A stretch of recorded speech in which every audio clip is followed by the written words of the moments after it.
Hello dear students. Today our audio video assignment is on the SST subject of 5th class.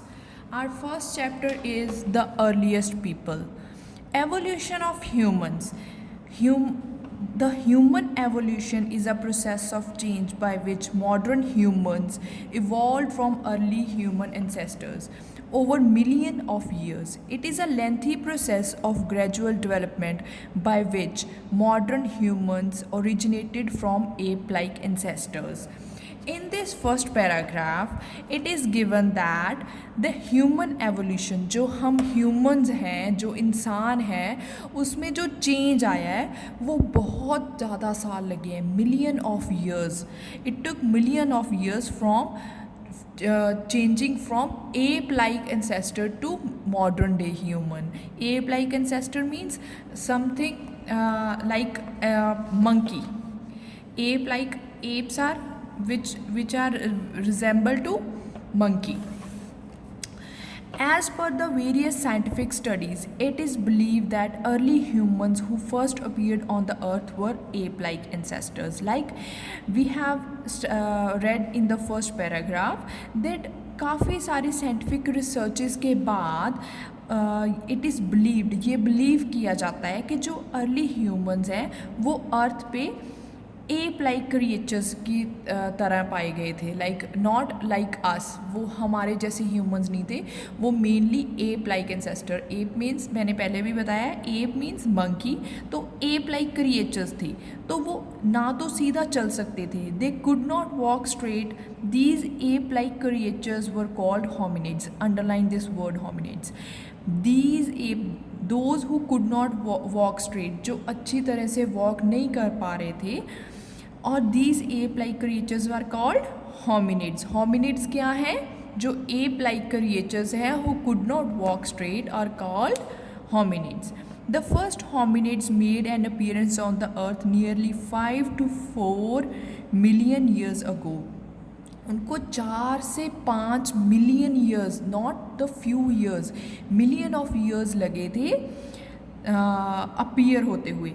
They lived either on tree tops or in caves. They wandered from place to place in search of food and shelter.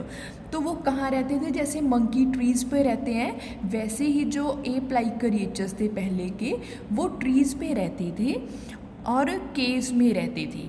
They wandered from place to place, तो वो एक जगह से दूसरी जगह food और shelter के लिए यहाँ से वहाँ जाते थे. लाइक सपोज़ अब बारिश आ गई तो किसी ट्री पे तो रह नहीं सकते क्योंकि उस पर भी बारिश गिरेगी, तो वो क्या ढूंढते थे? केव ढूंढते थे, गुफा ढूंढते थे जहाँ पर उनको थोड़ा शेल्टर मिल सके. और एक जगह पे फूड तो मिलता नहीं था. सपोज़ एक ट्री का फूड खा लिया, नेक्स्ट ट्री पे वो जंप करते थे जब बहुत ज़्यादा दूर जाना पड़ता था, है ना उनको. So next page. Gradually as hominids evolved, changes occurred in their body. जैसे जैसे उनमें चेंज आया, जैसे जैसे टाइम बीतता गया, तो उनकी बॉडी में भी चेंज आता गया. They could now stand erect.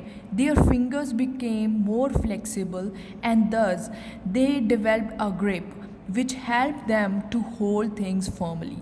These were called Homo erectus. Underline this word, Homo erectus. अब क्या हुआ कि जो चेंज आया उनकी बॉडी में, वो क्या था कि अब वो सीधा खड़ा हो सकते थे. जो उनकी फिंगर्स थी more flexible, like they are more movable. They developed a grip. अब क्या था, वो अच्छे से चीज़ ज़ोर से पकड़ सकते थे क्योंकि ईजिली मूव करते थे ना. पहले उनकी इतनी मूव नहीं कर पाती थी, वो चीज़ पकड़ नहीं पाते थे. अब उनकी फिंगर्स जो है मोर फ्लेक्सिबल हो गई हैं, वो ईजिली ग्रिप, उनकी अच्छी ग्रिप बन गई है to hold the things. These were called Homo erectus. Now, the Homo erectus traveled long distances unlike their predecessor. Predecessor means जो उनके पूर्वजन थे, कौन थे? hominids. जो hominids थे, लास्ट पेज पे हमने रीड किया, होमिनिड्स थे, उनसे जो इवॉल्व हुए होमो इरेक्टस, अब वो क्या करते थे? ज़्यादा दूर तक जा सकते थे. Because now they can stand erect. Erect means वो अच्छे से खड़ा हो सकते थे, स्ट्रेट खड़े हो सकते थे. Then emerged the Homo sapiens, which literally means the thinking wise man, from which modern day human have evolved. तो उसके बाद कौन आए? Homo sapiens. Underline this word Homo sapiens. Homo sapien कौन थे? जिससे हम लोग इवॉल्व हुए हैं. उसके बाद क्या आ गए थे? Modern day humans. तो उनका लिटरली मीन्स क्या था? थिंकिंग वाइज मैन, जो सोच सकते थे, वो जो समझ सकते थे कि क्या अच्छा है और क्या बुरा है, क्या उनके लिए चीज़ खतरनाक है, कौन सी चीज़ सेफ है. Now the sources of history. The period of human history before there were any written records of the event is called prehistory. Human prehistory is divided into three successive periods: the Stone Age, the Bronze Age, the Iron Age. This period is best understood from the study of fossils, stone tools, and cave paintings. These archaeological evidences are the sources of history which help the archaeologist understand how early humans might have lived in their environment. Let us find out more about these sources of history. Now, in this paragraph, they have told us about the prehistory. Prehistory is a period which has no written records. उसका कोई written record नहीं है. Like अब आप history की book पढ़ रहे हो, this is a history chapter, तो आपको written में पता है, आपको written में लिखा गया है ना. तो दे यू हैव रिकॉर्ड कि हाँ भाई दिस ईयर में ये बात हुई थी, लाइक 1947 में इंडिया गॉट फ्रीडम. तो you have a written record. But prehistory वो पीरियड है जिसका कोई रिटन रिकॉर्ड नहीं है.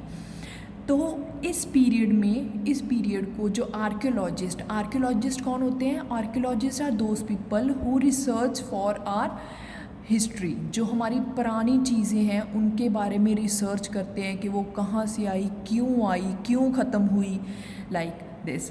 तो उन्होंने क्या किया, इस पीरियड को, जो प्री हिस्ट्री वाला पीरियड था, उनको 3 सक्सेसिव पीरियड्स में डिवाइड किया. सक्सेसिव मीन्स एक के बाद एक जो आता है.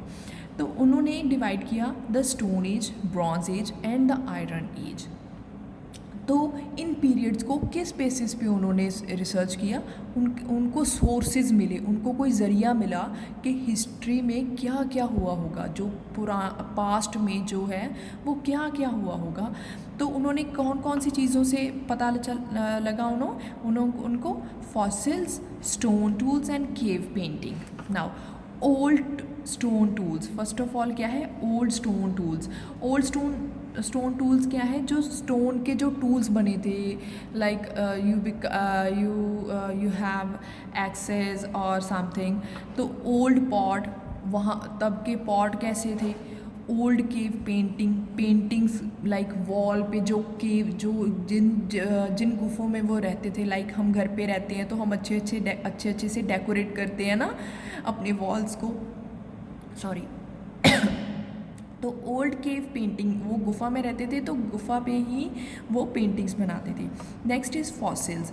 जो उनके रिमेन्स थे, जो उनकी हड्डियाँ थी, जहाँ तब के जो प्लांट्स थे उनके जो रिमेन्स थे, तो उस चीज़ों से रिसर्च करके उन्होंने पता लगाया कि तब के लोग क्या क्या यूज़ करते थे और कैसे दिखते थे. Now fossils and bones. Fossils are the hardened remain of prehistoric animals and plants. जो animals और plants के जो hardened remains थे, जो bones basically you can say, जो bones थे, तो उनको क्या कहते हैं? fossils कहते हैं.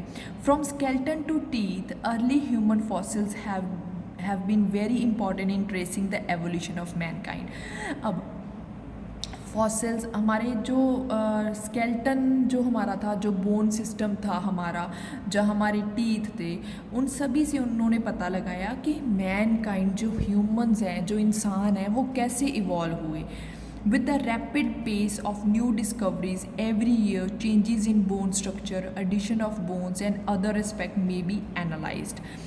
क्या हुआ था कि जो चेंज आया था रैपिड पेस मतलब जो बहुत ज़्यादा जल्दी में जो डिस्कवरीज हो रही थी, एक के बाद एक डिस्कवरी, उसमें से क्या उन्होंने देखा कि जो बोन का स्ट्रक्चर है वो चेंज हो रहा है, फिर बोन्स ऐड हो रही हैं, लाइक बोन जो यूज़फुल नहीं थी उन्होंने उनको ह्यूमन बॉडी ने नेचुरली उसको डिस्कार्ड कर दिया, जहाँ उसको ज्वाइन कर दिया किसी और बोन के साथ. This is a natural process.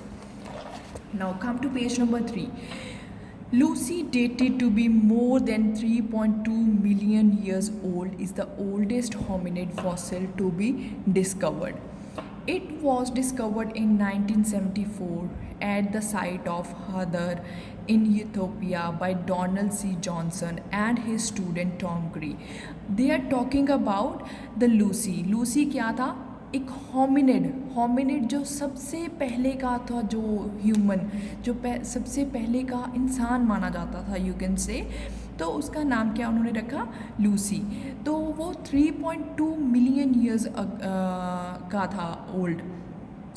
तो इट वॉज डिस्कवर्ड इन 1974. उसकी डिस्कवरी कब हुई? 1974 में यूथोपिया में बाय डोनाल्ड सी जॉनसन. एक प्रोफेसर था नेम्ड डोनाल्ड डी जॉनसन और उसके स्टूडेंट टॉम ग्रे ने. Johnson and Gray were out searching for animal bones in the sand, ash and silt. When they spotted a tiny fragment of arm bone, Johnson immediately recognized it as belonging to hominid. Shortly thereafter, they looked up the slope. They saw more bone fragments of ribs, vertebrae, thigh bones, and partial jaw bones.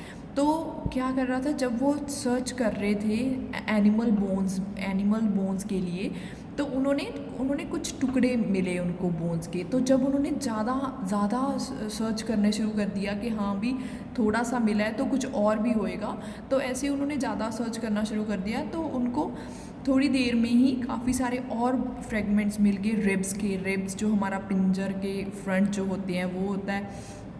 Thai bones मिले उन्हें, partial jaw bones, हमारे ये जो हमारा face का जो bones होती हैं, जॉ बोन्स उसे बोलते हैं. 2 weeks later, after many hours of excavation, excavation means research करने के बाद, तो उन्होंने क्या किया? Several 100 fragments of bone has been recovered representing 40% of single hominid skeleton. तो उन्हें क्या मिला कि 40% एक सिंगल होमिनिड का एक स्केलेटन मिला. It was named Lucy in the sky with diamonds. The Beatles song played on the radio when Johnson and his team were celebrating discovery back at the camp. तो जब वो camp में इस discovery की celebration कर रहे थे, तो उस टाइम ये सॉन्ग चल रहा था. तो उसी के नेम पर, उस सॉन्ग के नेम पर उन्होंने क्या किया? उस स्केलेटन का जो था नेम लूसी रख दिया. उस जो उन्होंने डिस्कवरी की उसका नेम लूसी रख दिया. Now come to cave painting. Apart from fossil, painting have been found in caves which date back to millions of years ago. It appears that they used natural pigments from plants and rocks to draw the pictures. Much of the art depicts drawing and painting of people and animals, since the people back then sustained themselves through animals, and these paintings bear proof of that. It also tells us about the types of animals that were around back then and how they hunted them. Now cave painting, as I have mentioned earlier, कि cave painting वो क्या करते थे, like हम आज के दिनों में अपने घर को सजाते हैं, तो ऐसे वो लोग भी अपनी जहाँ पर रहते थे, वो गुफा में रहते थे, तो गुफा को डेकोरेट करते थे पेंटिंग्स के साथ. तो उस पर क्या यूज़ करते थे? Like we have different type of colours now. We have water colours, we have poster colours, we have oil colours. But उस टाइम क्या किया उन्होंने नेचुरल पिगमेंट्स यूज़ किए. कई फ्लावर्स में से पिंक कलर निकला, कई फ्लावर्स में से रेड कलर निकला, कई लीव्स में से अच्छा सा green, dark green, light green. तो ऐसे उन्होंने नेचुरल पिगमेंट्स यूज़ किए. और रॉक में से रेड कलर बड़ा अच्छा उनको मिला. Much of the art depicts drawing and painting of people and animal. तो जो ज़्यादातर उनका आर्ट था वो क्या था? Drawing and painting of people and animal, लोगों की और एनिमल की ड्राइंग थी.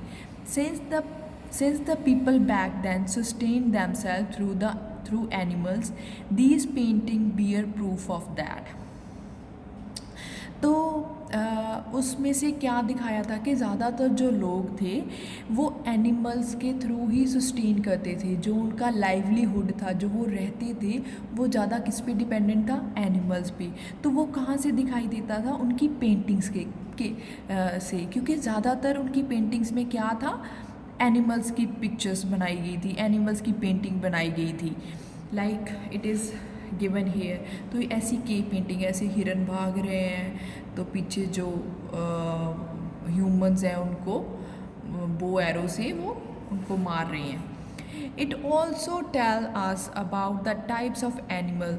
तो वहाँ के टाइप ऑफ एनिमल के टाइप भी बताते थे। कई जो एनिमल्स हैं वो अब एक्सटिंक्ट हो गए हैं, वो अब है ही नहीं। तो तब कौन कौन से एनिमल्स थे, वो कैसे दिखते थे, तो उनकी कुछ ना कुछ डिपिक्शन जो थी वो केव पेंटिंग से उनको पता चल गई। Now the tools, many tools have been discovered which can be traced back to the prehistoric times. The recovered stone tools suggest that the tools were used to cut meat and bone, scrap bark of trees, and animal skins. They were also used to chop fruits and roots. The very first tool were just pieces of stones. Once they discovered that it can be helpful, they began to sharpen stones or different shapes and sizes to make more useful tools. Flint, a hard steel grey stone, was often used because it could be chipped easily. Even bones of animals were used as tools. Now, in this paragraph, they are telling us about the tools. तो जो पहले के tools थे उनसे क्या trace हुआ, उनसे क्या पता चला कि कुछ जो टूल्स थे वो यूज़ करते थे मीट को कट करने के लिए, बोन्स को कट करने के लिए, जो ट्री के बार्क्स होते हैं, जो ट्रीज़ की शाखा होती हैं उनको अलग करने के लिए, एनिमल की स्किन अलग करने के लिए। ठीक है, तो कई जो टूल्स थे वो फ्रूट को चॉप करने के लिए, लाइक वी हैव नाइफ, तो हमारे पास जो हम फ्रूट हैं वो नाइफ से कट करते हैं। तो ऐसे ही जो फ्रूट और रूट्स थे उनको चॉप करने के लिए the very first tools were just PCs of stones. जो सबसे पहले के जो टूल्स थे वो जस्ट पीसीज ऑफ स्टोन्स थे। उसके बाद धीरे धीरे उन्होंने डिस्कवर किया, उन्होंने समझा कि अगर हम इसको शार्प कर देंगे, इसको तीखा कर देंगे तो ये और इजी हो जाएगा चीज़ों को काटना, और भी ज़्यादा ईज़िली वो काट पाएंगे। There will be less effort to cut the things. तो उन्होंने क्या किया, डिफरेंट साइजेस के और डिफरेंट शेप्स के बनाने शुरू कर दिए। Now the flint, a hard steel grey stone, एक ग्रे कलर का स्टोन होता है, उसको फ्लिंट बोलते हैं। तो उसको ज़्यादा यूज़ करना शुरू कर दिया। Why? Because it can be chipped easily, वो ईजली शार्प हो जाता था। Even bones of animal were use as tools, जो हार्ड बोन्स होती थी एनिमल्स की उनको भी एज अ टूल यूज़ करते थे।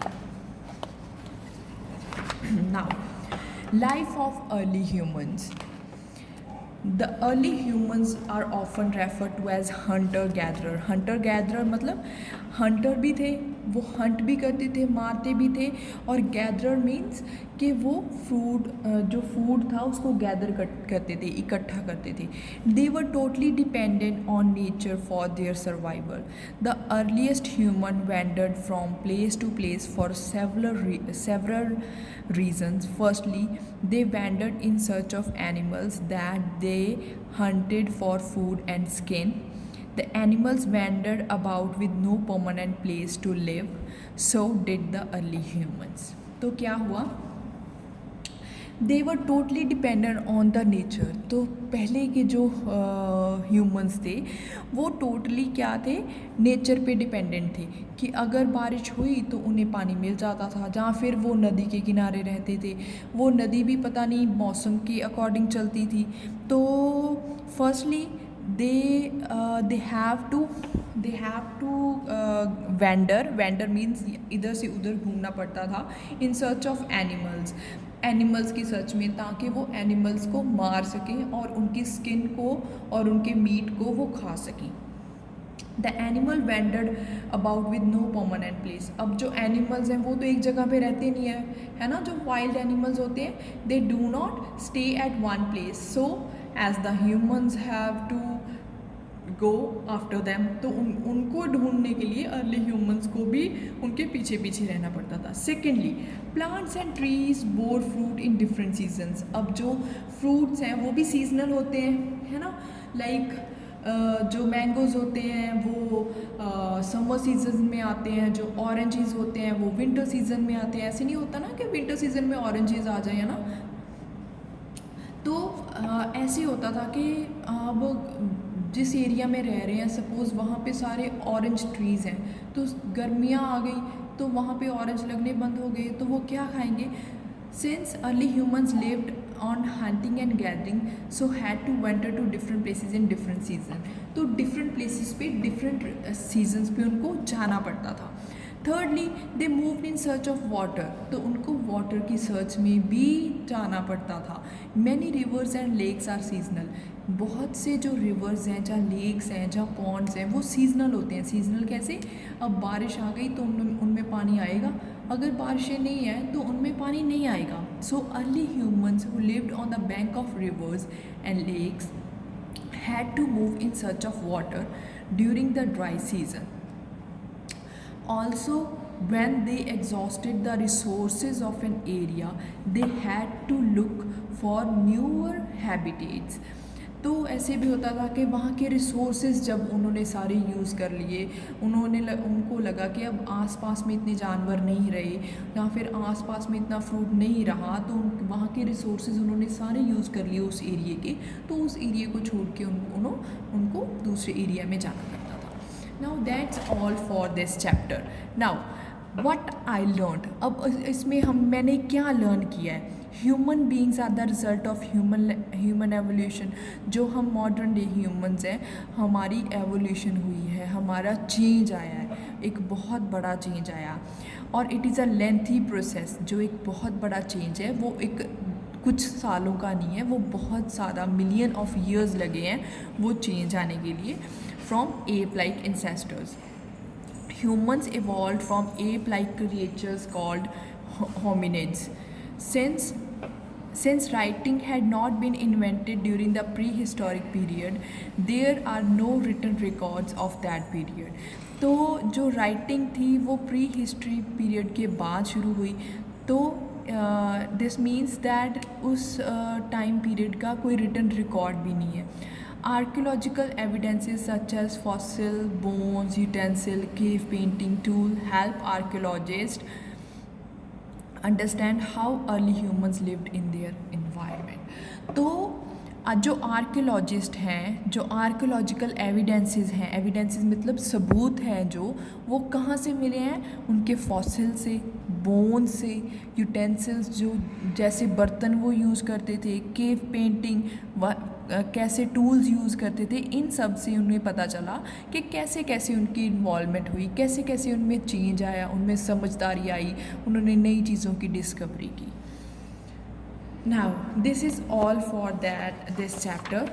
Now in the next assignment we will discuss the back exercise as well as question answer of this chapter, the earliest people. Thank you.